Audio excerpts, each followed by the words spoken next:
தமிழ்நாடு பல்கலைக்கழக துணைவேந்தர்கள் நியமனத்தில் ஆளுநரின் தலையீடு அதிகமாக உள்ளது என தமிழக அரசு தொடர்ந்து குற்றம் சாட்டி வந்தது. இதனைத் தொடர்ந்து வேந்தர் பதவியிலிருந்து ஆளுநர் நீக்கப்பட்டு மாநில முதல்வர்களே வேந்தர்களாக இருக்கும் வகையில் சட்டத்திருத்த மசோதாவை சட்டப்பேரவையில் தமிழ்நாடு அரசு நிறைவேற்றியது.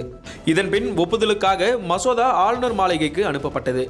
ஆளுநர் தரப்பிலிருந்து மசோதாவின் மீது எந்தவிதமான பதில் அளிக்காமல் மசோதாவை கிடப்பில் போட்டது. ஆளுநரின் இந்த செயலை எதிர்த்து தமிழ்நாடு அரசு உச்சநீதிமன்றத்தில் வழக்கு தொடுத்தது. இந்த வழக்கை விசாரித்த உச்சநீதிமன்ற நீதிபதிகள் பர்வதிலா மற்றும் மகாதேவன் ஆகியோர் அடங்கிய அமர்வு தமிழ்நாடு சட்டப்பேரவையில் மீண்டும் நிறைவேற்றப்பட்ட 10 மசோதாக்களுக்கு ஒப்புதல் அளிக்காமல் குடியரசுத் தலைவரின் பரிசீலனைக்காக அனுப்பிய ஆளுநரின் செயல் சட்டவிரோதமானது என்று கூறி உச்சநீதிமன்றத்திற்கு உள்ள சிறப்பு அதிகாரங்களை பயன்படுத்தி நிலுவையில் உள்ள 10 மசோதாக்களுக்கும் ஒப்புதல் வழங்கி உச்சநீதிமன்றம் தீர்ப்பளித்தது. இந்த தீர்ப்பின் மூலம் வேந்தர் பதவியிலிருந்து ஆளுநர் நீக்கப்பட்டு முதல்வர் மு.க. ஸ்டாலின் தமிழ்நாடு பல்கலைக்கழக வேந்தராகிறார். இந்தியாவில் உள்ள பல்கலைக்கழகங்களை பொறுத்தவரை ஒவ்வொரு பல்கலைக்கழகமும் தனித்தனி சட்டங்கள் மூலம் உருவாக்கப்படுகின்றன.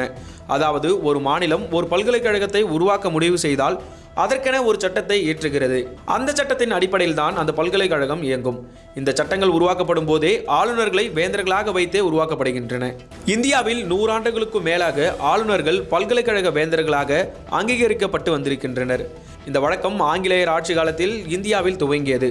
ஆங்கிலேயர் ஆட்சி காலத்தில் மெட்ராஸ், பம்பாய் மற்றும் கல்கத்தா பல்கலைக்கழகங்கள் துவங்கப்பட்டதிலிருந்தே அந்தந்த மாகாணங்களின் ஆளுநர்களே வேந்தர்களாக இருந்து வந்துள்ளனர். இந்தியா சுதந்திரம் அடைந்த பிறகும் இந்த வழக்கம் தொடரப்பட்டு வருகிறது.